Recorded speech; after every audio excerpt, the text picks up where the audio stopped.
Hey everybody, my name is Ethen Ostroff. Today we're going to talk about an overwhelmingly exciting new technology that I have been geeking out on over the last few weeks.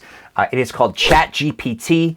How is ChatGPT going to change the legal industry? Because I believe that contracts, legal research, and several other areas of the law are going to be drastically changed from this technology and how these things are done, the cost savings, the time savings, the efficiency savings. Unbelievable technology that's going to change our industry.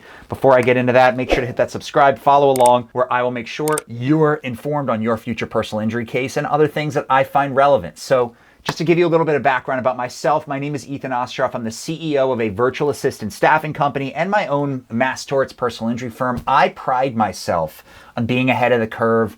I have my whole law firm on Salesforce. I have my own coders. We've grown to about 230 virtual assistants in the first year of business.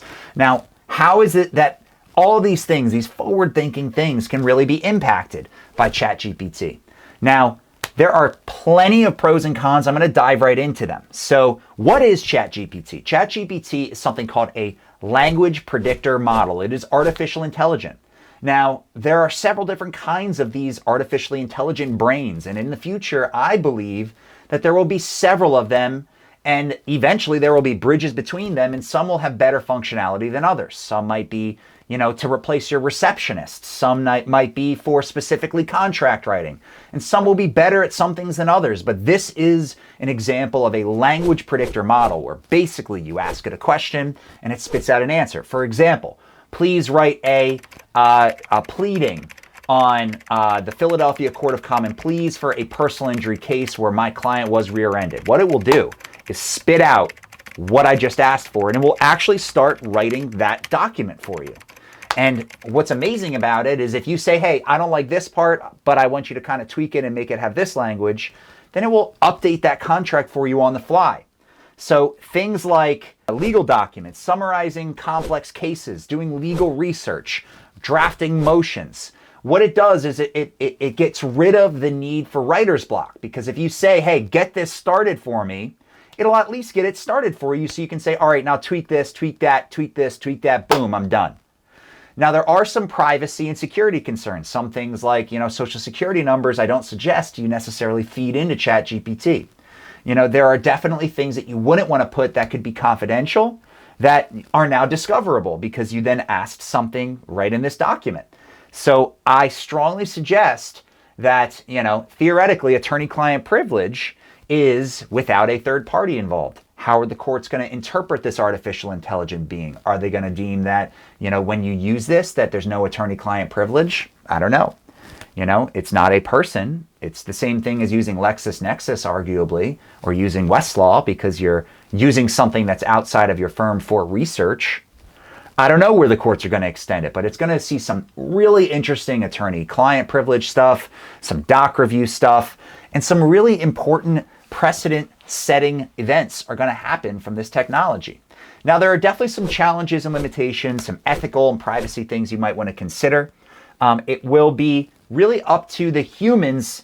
Really, the intellectual property with ChatGPT has nothing to do with what it spits out. It has to do with how you ask the questions. The way that you ask questions to this thing, for it to be as effective as possible, is going to be different than the person to your left, to the person to your right. So how you formulate your questions, I suggest save a bank of all the questions and how you got to certain answers that you want to use, and then reuse that question style asking method, because the real difficult part to this is how you ask this thing the questions to get to the answers, not even the answers themselves.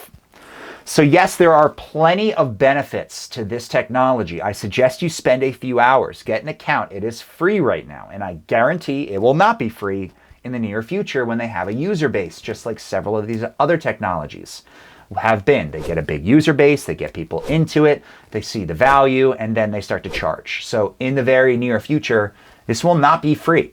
So I suggest you milk it, get a lot of research, use it for things like SEO topics, use it for things like this script, because guess what? Right before I hopped onto this meeting right now, I asked ChatGPT, hey, can you show me a YouTube script on how ChatGPT can change the legal industry? And it spit out a great script. So some of the pieces from that script I used in this video right now.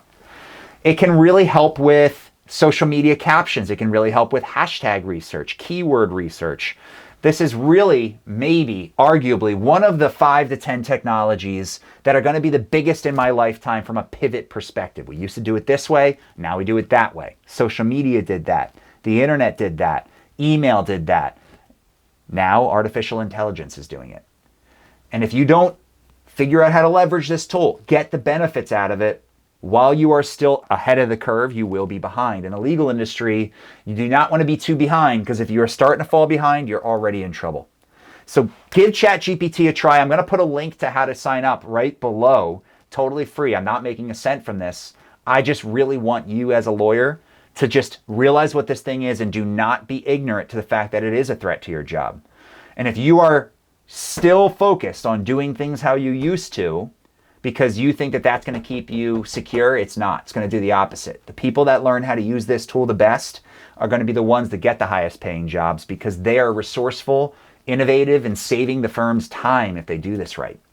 So check it out. Make sure to hit that subscribe button. Follow along, where I will put out more virtual assistant, efficiency, and personal injury topics to talk through. Thank you so much. I appreciate it.